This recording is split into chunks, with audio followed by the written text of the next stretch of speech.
मैं रेलवे में सर्विस करता था।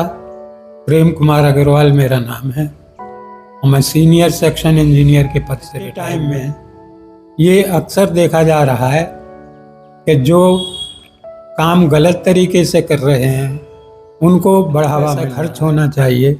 उससे मैं समझता हूँ आज के टाइम में 3 गुना पैसा। सड़कें 18,000 करोड़ के ठेके में थी, वो बढ़ते बढ़ते 50,000। संसद में अपोजिशन के जितने भी एमपीज हैं वो 18-20 हैं, बाकी सब निलंबित हैं।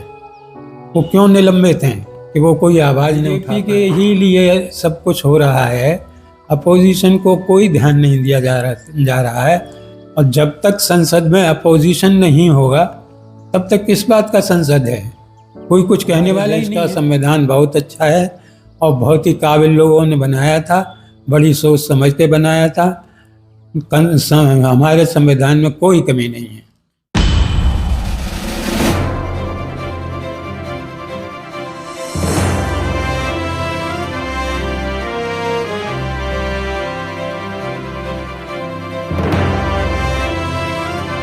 सभी साथियों को मेरा नमस्कार। मैं अरविंद कुमार अम्बेडकर प्राइम के माध्यम से मैं भी पहुंचा हूं सहारनपुर और हमारे साथ बैठे हैं बाबूजी, जो कि रेलवे में क्लास 1 ऑफिसर से रिटायर हुए हैं और 80+ के एज है। तो इनका जो समय था जॉब का और एक सरकारी नौकरी का, आज के समय और पहले के समय में हम बात करते हैं कि आज की गवर्नमेंट और पहले की गवर्नमेंट किस तरीके से काम करती थी और किस तरीके से लोगों को लाभ मिलता था। बाबूजी आज पेंशन ले रहे हैं, क्या इनका जीवन अच्छा है या जो अभी गवर्नमेंट जो है पॉलिसियां लेके आ रही है, नई नई पॉलिसियां लेके आ रही है, तो वो पॉलिसियां अच्छी हैं? बाबूजी नमस्कार। नमस्कार जी, नमस्कार। सर पहले तो आप अपने बारे में बताएंगे दर्शकों को। देखिए, मैं रेलवे में सर्विस करता था। प्रेम कुमार अग्रवाल मेरा नाम है और मैं सीनियर सेक्शन इंजीनियर के पद से रिटायर हुआ। मैंने अपने जीवन काल में रेलवे में ऐसे भी कार्य किए हैं जो कि एक प्रेस्टिजियस वर्क थे रेलवे की, और जिनमें अच्छे अच्छे सीनियर लोग फेल हो रहे थे। उस समय जब मैं एकदम जूनियर था, उस समय मैंने काम किया है और सफलता के साथ किया है। मैं ये अच्छी तरह जानता हूँ कि आज के सर्विसमैन में और पिछले सर्विसमैन में बहुत ज़मीन आसमान का अंतर है। पिछला सर्विसमैन अपने कार्य के प्रति एकदम डेडिकेटेड होता था, ऑनेस्ट होता था, निष्पक्ष कार्य करता था।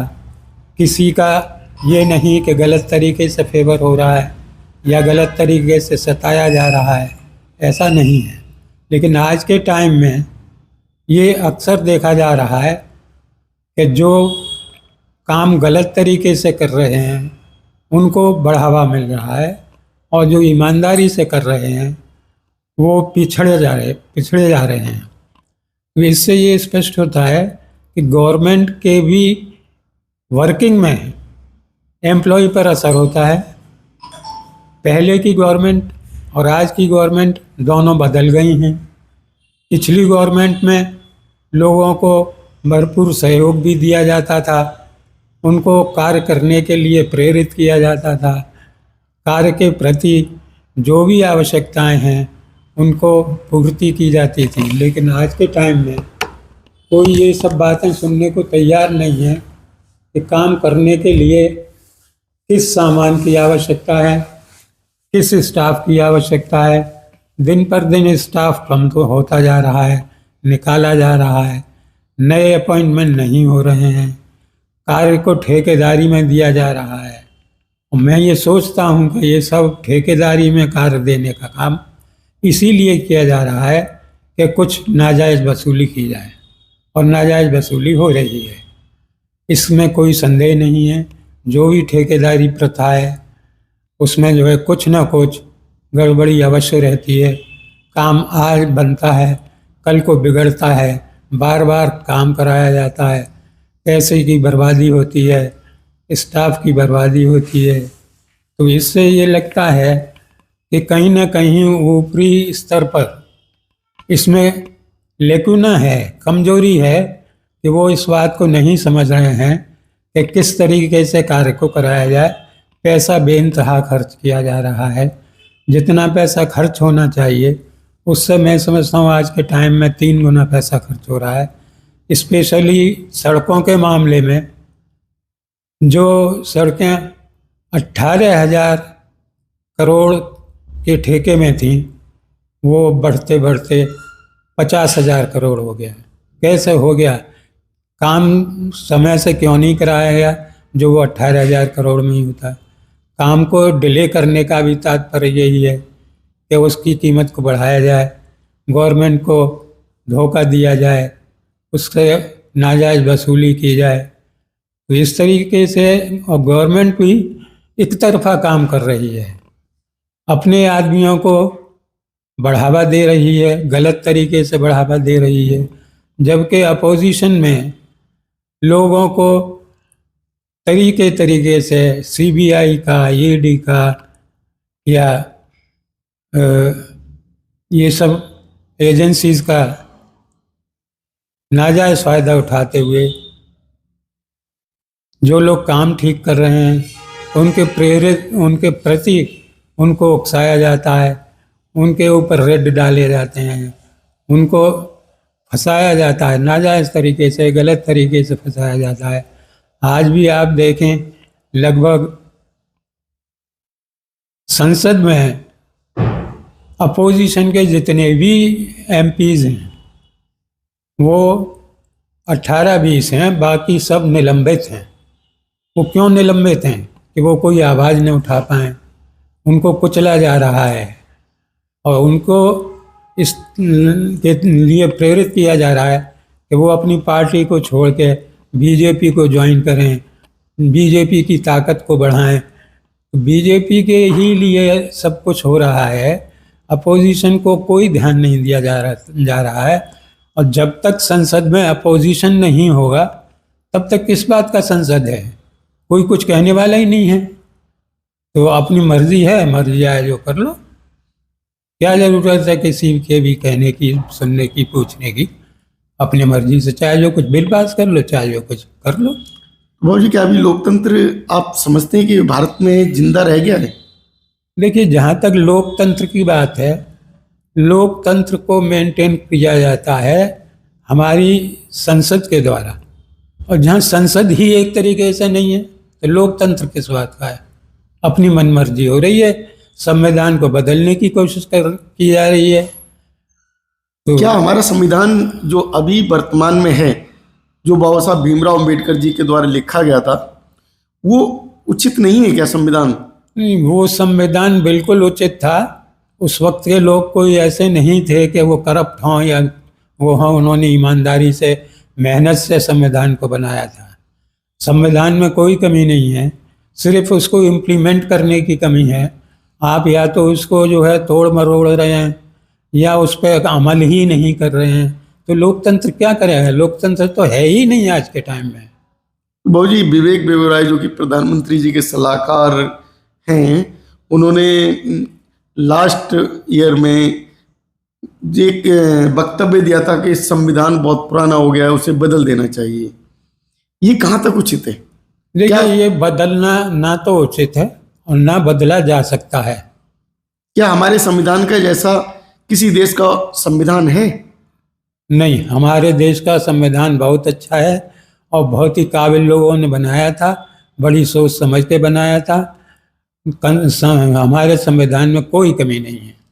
तो ऐसा क्यों हो रहा है? ये सरकार जो वर्तमान सरकार है वो उसमें तोड़ मरोड़ कर रही है और इनके जो है सलाहकार नया नया बयान दे देते हैं, तो गवर्नमेंट रोक क्यों नहीं पा रही है? क्यों नहीं रोक लगा पा रही है? देखिए, रोक तो यूँ नहीं लगा पा रही है कि वो विपक्ष को बिल्कुल दबा देना चाहते हैं, ख़त्म कर देना चाहते हैं। और जहाँ विपक्ष ख़त्म हो जाता है वहाँ तो कोई कार्य होता ही नहीं है कायदे से। जब तक आपका कोरम पूरा नहीं है वहाँ, तो किस बात की आपकी मर्जी है? जो मर्जी आए कर लो, जो मर्जी आए मत कर लो। और जहाँ तक उनके सलाहकार या स्वयं प्रधानमंत्री जी की बात है, वो तो हर जगह प्रधानमंत्री जी अपनी फ़ोटो देखना चाहते हैं। उन्हें दुनिया से कोई मतलब नहीं है, सिर्फ अपनी फ़ोटो देखना चाहते हैं। कोई कागज़ जिसकी कोई वैल्यू नहीं है उस पर भी उनकी फ़ोटो छुप रही है। मंदिर की बात है, मंदिर में चलिए, राम जी हमारे आराध्य देव हैं, लेकिन उनके भी मंदिर में सिर्फ एक प्रधानमंत्री जी खड़े होंगे, दूसरा कोई नहीं। शंकराचार्य हैं हमारे, चारों शंकराचार्य ने उसमें जाने से मना कर दिया। क्यों मना कर दिया? क्या वो बेवकूफ़ हैं?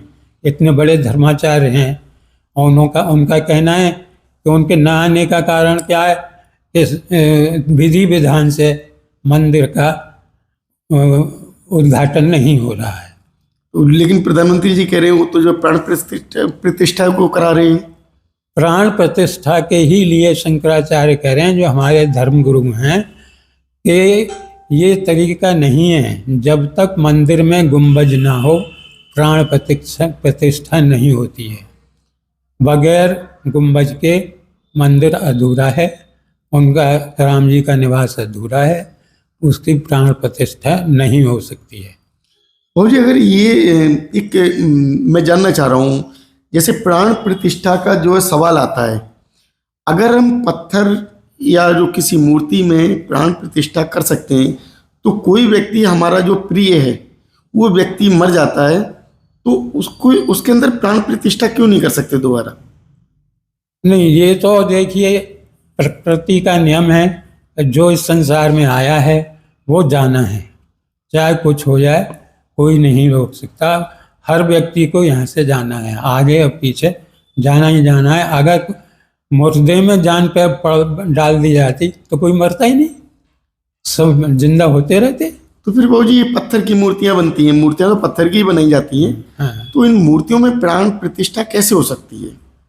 ये प्राण प्रतिष्ठा तो पंडित ही बता सकते हैं, हमारे धर्माचार्य गुरु जो हैं वो ही बता सकते हैं कि कैसे हो सकती है। अच्छा बाबू जी, मेरा अगला आपसे सवाल है कि आपका जो जीवन रेलवे में रहा और अच्छा शासन किया आपने, अपना जो है शासन जो भी था, या कहें आपकी जॉब, अपनी जॉब के प्रति आप कितने पॉजिटिव थे, क्या आज का समय ऐसा है जो कि लोग उसको अहमियत दे रहे हैं?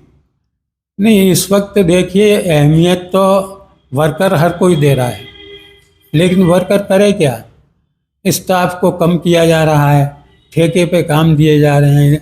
स्टाफ की तो मर्जी है ही नहीं, ठेकेदार की मर्जी है, या फिर ऊपर का प्रशासन जो कि बड़े बड़े ठेके कर रहा है। छोटे ठेके तो बहुत कम होते हैं, बड़े ठेके में बड़े ठेकेदार आते हैं, बड़े ऑफिसर्स का उसमें इन्वॉल्वमेंट होता है, तो वो तो अपनी मर्जी से करते हैं। तो बाबू जी आपने एक सरकारी नौकरी की और आपने अपने बच्चों को पढ़ा के सफल बनाया, क्योंकि आपकी जो गवर्नमेंट की जो सैलरी थी ठीक ठाक थी।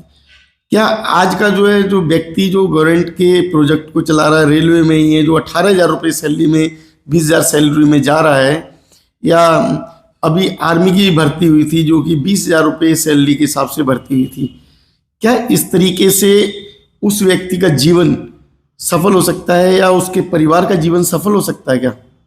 नहीं, जीवन तो सफल हो सकता है, बशर्ते उसको गवर्नमेंट कोऑपरेट करे। सर 20,000 में कैसे सफल कर सकते हैं? नहीं, 20,000 में नहीं कर सकते, अगर बड़ा परिवार है तो नहीं कर सकते हैं। छोटा भी परिवार होगा तो अगर माने कि हस्बैंड वाइफ और 2 बच्चे ही मान लें, हाँ, तो 2 बच्चों की आज के टाइम एक बच्चे की जो है स्कूल की एजुकेशन की जो खर्चे हैं वो लाखों रुपए में पहुंच जाते हैं साल हाँ के। पहुंच जाते हैं, लेकिन दोनों तरफ है। अब जैसे आम आदमी पार्टी ने दिल्ली में सरकारी स्कूलों को जो सस्ते हैं उनको पब्लिक स्कूल्स के पैरेलल ला दिया, लेकिन आम आदमी पार्टी को उसका दोष दिया जा रहा है। तो जब आप कोई काम अच्छा करता है, हिफाजत के साथ करता है, सस्ते में करता है, उसको आप प्रमोट करने के बजाय अगर और पीछे धकेलना चाहें तो कैसे काम करेगा, कैसे काम चलाएगा? वो मतलब सस्ते में भी एजुकेशन हो रही थी, उसको भी मतलब प्रशासन को केंद्र सरकार को वो मंजूर नहीं है। अच्छा वो जी, अभी जो प्रश्न उठता है अभी वर्तमान समय में इलेक्शन होने वाले हैं, अब 4 महीने 5 महीने का समय रह गया है और जो इलेक्शन कमीशन है उसके ऊपर आरोप लग रहे हैं कि जो है मशीनों में गड़बड़ी है।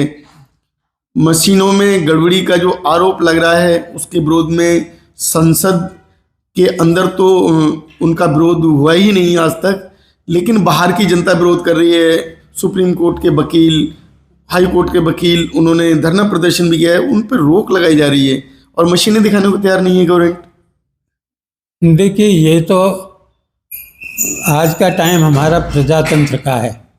जो प्रजा चाहती है वो एक्चुअली होना चाहिए, लेकिन प्रजा की बात तो सुनी नहीं जा रही। यहाँ तो 1 मैन शो 2 मैन शो, हम दो हमारे दो, अमित शाह हैं, मोदी जी हैं, और तो कोई है नहीं। हर बात में ये होता है ये हमारे प्रधानमंत्री मोदी जी ने किया है।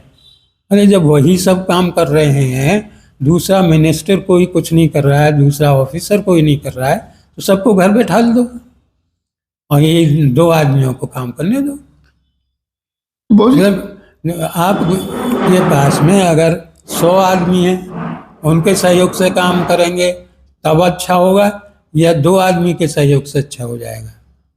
क्या 98 आदमी बेईमान है? नहीं, ऐसा नहीं है। सर अभी मध्य प्रदेश में एक व्यक्ति ने, एक इनके जो है जो सांसद विधायक खड़ा हुआ था विधायक पद पर, उसने पहले ही अपनी बता दी थी कि जो है मुझे इतनी वोट मिलेंगे और उसके विरोधी को उतनी वोट मिलेंगी। तो ऐसा क्या पॉसिबल हो सकता है कि जो है कोई व्यक्ति अपनी वोटों के बारे में बता सकता है? देखिए, बताने को तो उसको उसका लूप होल पता होगा कि किस तरीके से वोटिंग होगा, तो वो बता रहा है। और ये देखिए कि रिजल्ट उसका क्या आया। अगर उसके कहने के मुताबिक रिजल्ट आया, पूरी वोट उतनी ही मिली। हाँ, तो उतनी मिली है ना, तो वो सही कह रहा था और उसे ये लूप होल पता है कि कैसे हो रहा है। तो वो जानता है, उसका सेटिस्फेक्शन होना चाहिए, उसकी संतुष्टि होनी चाहिए कि भैया आप जो कह रहे हैं वो कैसे सही है, कैसे गलत है, क्या है। या तो आप उसको गलत साबित कर दीजिए। उसने तो साबित कर दिया कि जितने उसने कहा था उतने वोट उसको मिले, और जितने अपोजिशन को कहा था वो उतने अपोजिशन को मिले। उसने तो साबित कर दिया। लास्ट जो इलेक्शन हुए थे 2019 के, 19 में बीजेपी गवर्नमेंट ने, यानी कि मोदी जी ने कहा था कि हमारी सीट 307 आएंगी और उनकी सीट 305 आई थी। तो क्या मोदी जी जो है वो इतने ज्ञानी हैं जो कि किसी का भविष्य तो छोड़िए, सरकार का भविष्य बनाने लगे? नहीं, वो ज्ञानी हैं, हाँ होंगे, हम नहीं कहते कि ज्ञानी नहीं है, हमारे प्रधानमंत्री हैं, लेकिन वो ये कैसे कह सकते हैं कि 305 सीटें हमारी आ जाएंगी एकदम, मतलब सिर्फ 2 का डिफरेंस करके कि कैसे आ जाएंगी। और अभी उन्होंने कह दिया 400 पार। हाँ, अभी के लिए 2024 के लिए उन्होंने कह दिया 400 पार आएंगी हमारी। हाँ, तो वो देखिए उतनी आती हैं, तो उसमें कुछ ना कुछ तो लूप होल है, कुछ ना कुछ गड़बड़ी है उसमें, डेफिनेटली कुछ ना कुछ गड़बड़ी है। और इस बात को क्लियर करना चाहिए, जनमत कह रहा है कि बैलेट पेपर से इलेक्शन होना चाहिए। आपको अगर कोई संदेह है बैलेट पेपर से करवा दीजिए। लेकिन ये कराने को तैयार तो नहीं है, बैलेट पेपर भी नहीं दिखाने को तैयार है गवर्नमेंट। हाँ, तो वो इसीलिए नहीं तैयार है कि वो उसमें गड़बड़ी कर रहे हैं, गड़बड़ी करना चाह रहे हैं। जो टेक्निकल अभी जांच कराई गई थी, एक टेक्निकल व्यक्ति जो कि बॉम्बे से आए थे, उन्होंने पूरा का पूरा ईवीएम को दिखाया किस तरीके से हैक हो रहा है ईवीएम, किस तरीके से वोटिंग जिसको हम सेट करते हैं उसके अकाउंट में जाते हैं, दूसरे को वोट ही नहीं जाते हैं। मगर उन्होंने अगर ये सब करके दिखाया है तो या तो उसकी ये काट बताएं कि भाई ये गलत कह रहे हैं, उसको गलत साबित करें। उसने तो साबित कर दिया कि ये ऐसे वोटिंग हो रहा है, तो इसको गलत साबित कैसे करेंगे? चुनाव आयोग दिखाने को भी तैयार नहीं है। हाँ, तो वो तो इनकी बेईमानी है ना, फिर इनकी एक तरफा बेईमानी है, एक तरफा वोटिंग कराने की। तो ये इस तरीके से अगर रहा तो शासन सत्ता में तो केवल मोदी जी आते रहेंगे या बीजेपी आती रहेगी? आते रहेंगे।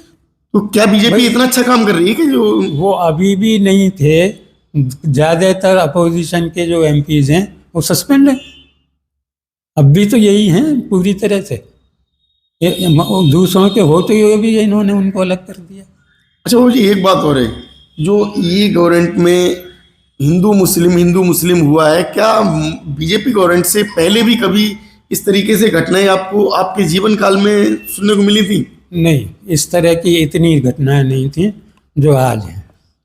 तो क्या वजह है कि जो बीजेपी हिंदू मुस्लिम करा के ही शासन में सत्ता में आ सकती है, या ये लड़ाई दंगे जो है उनके एक रणनीति के द्वारा ही हो रहे हैं क्या? नहीं, रणनीति हो मैं नहीं कह सकता हूँ कि रणनीति है, लेकिन हाँ ये अवश्य है कि ये सब है इलेक्शन का ही चक्कर, वोटिंग का चक्कर है, वोट वसूलने का ये जरिया बना रहे हैं।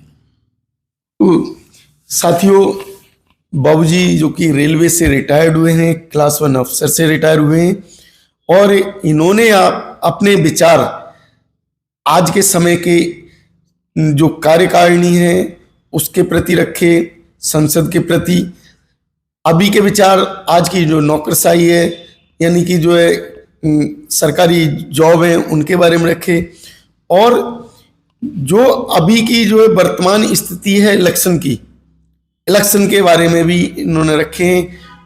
बाबूजी की राय से, जो कि एक बुजुर्ग हैं, 80 वर्ष से अधिक का अनुभव है, और इन्होंने जैसा बताया इनकी बात से कितने आप सहमत हैं?